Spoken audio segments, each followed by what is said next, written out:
এই এক প্লেটেই লুকানো আছে গ্রাম্য স্বাদ, দেশি ঘ্রাণ আর শুটকির জাদু। যারা শুটকি ভালোবাসেন এই পদটা ট্রাই না করলে আফসোস করবেন। চিংড়ি, শুটকি আর কচু শাক এক অসাধারণ জাদু। চিংড়ি শুটকি দিয়ে কচু শাক রান্না করার জন্য কিছু কচু শাক নিয়েছি। শাকগুলোকে ধুয়ে বেছে কুটে একটু ভাপ দিয়ে নিয়েছি। চুলায় একটা কড়াই বসিয়ে তাতে দিয়ে দিচ্ছি আধা কাপ তেল। গরম তেলে দিয়ে দিচ্ছি আধা কাপ পেঁয়াজ কুচি এবং বড় সাইজের একটা রসুন কুচি। পেঁয়াজ রসুনকে কিছুটা সময় ধরে ভেজে নরম করে নিতে হবে। এবার দিয়ে দিচ্ছি আধা চা চামচ হলুদের গুঁড়ো, আধা চা চামচ মরিচের গুঁড়ো, 1 চা চামচ ধনিয়ার গুঁড়ো এবং স্বাদ মতো লবণ।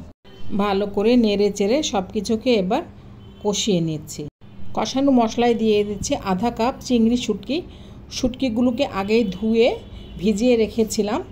এবার আবারও কিছুটা সময় কষিয়ে নিতে হবে। একটা ঢাকনা দিয়ে ঢেকে দিচ্ছি শুটকিগুলো যাতে সিদ্ধ হয়ে যায়। 2 থেকে 3 মিনিট পর ঢাকনা খুলে দিয়ে দিচ্ছি সেদ্ধ করে রাখা কচু শাকগুলো। এখানে 1 কাপের মতো কচু শাক হয়েছে। কচু শাককে নেড়ে চেড়ে শুটকির সাথে ভালো করে মিশিয়ে নিতে হবে। আগুনটাকে এখন মিডিয়াম আঁচে করে দিতে হবে। আস্তে আস্তে করে ভালো করে নাড়তে নাড়তে শুটকি আর কচু শাক একেবারে মিশিয়ে ফেলতে হবে। এবার দিয়ে দিচ্ছি আধা কাপ সেদ্ধ করে রাখা মসুরের ডাল।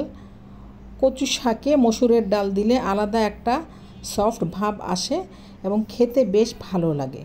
এবার সব কিছুকে একসাথে ভালো করে নেড়ে নেড়ে মেশাতে হবে। ভালো করে মেশানো হয়ে গেলে দিয়ে দিচ্ছি আধা কাপ পানি। একটুখানি নেড়ে চেড়ে দিচ্ছি। তারপর একটা ঢাকনা দিয়ে ঢেকে দিচ্ছি যাতে ভালো করে সেদ্ধ হয়ে যায়। কিছুক্ষণ পর ঢাকনা খুলে নেড়ে দিচ্ছি। ডাল কচু শাক একেবারে মিশে গেছে, কোনোটাকে আলাদা করা যাচ্ছে না। ভালো করে নেড়ে এগুলোকে একটু পানিটা শুকিয়ে নিতে হবে। তারপর কচু শাকটাকে একটু বাগার দিয়ে নিতে হবে। এতে করে কচু শাকের আলাদা আরেকটা ফ্লেভার যোগ হবে।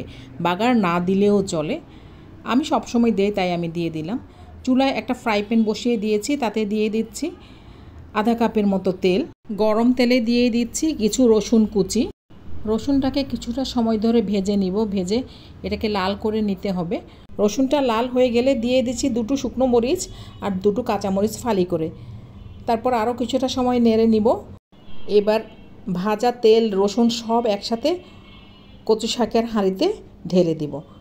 তারপর ভালো করে এগুলোকে ভাজতে হবে। বেশ কিছুটা সময় ধরে কচু শাকটাকে ভেজে নিব। কচু শাকটা ভাজা হয়ে গেছে। এবার একটা প্লেটে কচু শাকটাকে তুলে নিচ্ছি।